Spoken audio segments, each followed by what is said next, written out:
The honourable member for Vancouver East. Thank you. The United Nations Declaration on the Rights of Indigenous Peoples, or UNDRIP, was adopted by the UN General Assembly more than a decade ago on September 13, 2007. This declaration enshrines the rights that, quote, constitute the minimum standards for the survival, dignity, and well-being of the Indigenous peoples of the world. Passing and enacting Bill C-262 is a critical step for the government to take in order to fulfill its promise to implement all of the calls for action made by the Truth and Reconciliation Commission. The TRC refers to the UN Declaration as, quote, the framework for reconciliation, and the declaration is included in 16 calls for action. Bill C-262 provides a legislative framework for implementing the UN Declaration and would affirm its central significance in the process of national reconciliation efforts.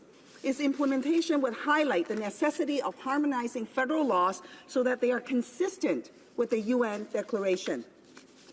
It will affirm the Declaration as legal application in Canada. Bill C-262 calls for a national action plan to be created in collaboration with the federal government and Indigenous representatives to set a pathway for matters of implementation.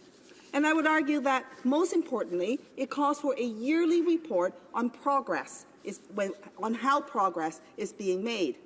At its heart, Bill C-262 provides the foundation to move the UN Declaration from an aspirational document to an actionable one with accountability measures, and the importance of that simply cannot be understated.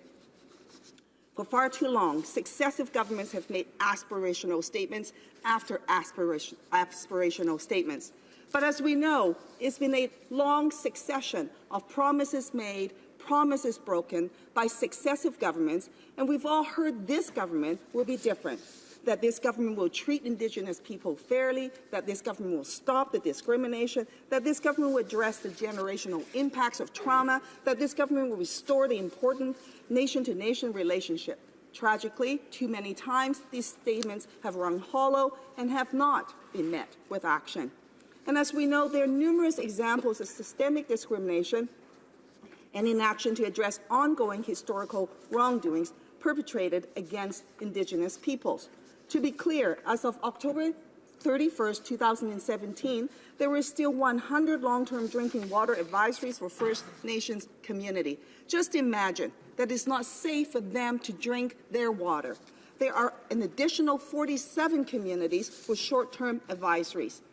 A disproportionate number of Indigenous people are homeless. We just heard from my colleague who talked about teen suicide. This was a crisis in this House when we discussed this issue, but yet the crisis continues. Instead of providing funding for these incredibly important initiatives, the government instead did things like spend $110,000 in court fees fighting against a young First Nations girl to block the payment of a $6,000 orthodontic treatment. It's these actions and inactions that highlight the systemic discrimination that is ongoing against Indigenous peoples in Canada and highlights the importance of passing Bill C-262 and taking the further actions of following through on the TRC calls for action. At the Standing Committee for Canadian Heritage, the Honourable Senator Murray Sinclair, formerly Justice Murray Sinclair, the chair of the TRC, stated his support for Bill C-262. He also provided valuable insight to the systemic racism that Indigenous peoples and others in Canada face when he said, quote, systemic racism is the racism that's left over after you get rid of the racists. Once you get rid of the racists, within the justice system, for example, you will still have the rules, procedures, guidelines, precedents, and laws that are inherently discriminatory and racist because those laws, policies, procedures, processes, and beliefs, including beliefs that direct individuals on how and when to exercise their discretion, come from a history of common law which comes from a different culture, a different way of thinking. Passing Bill C-262 alongside with the UN Declaration and the TRC calls for action will finally lead to the real action being taken to address that leftover racism. Another supporter of Bill C-262 that appeared at the committee was Dr. Cindy Blackstock. Dr. Blackstock is a fierce and unstoppable champion for the rights of First Nations children in Canada. She spoke to the chronic and discriminatory underfunding of First Nations child welfare in Canada.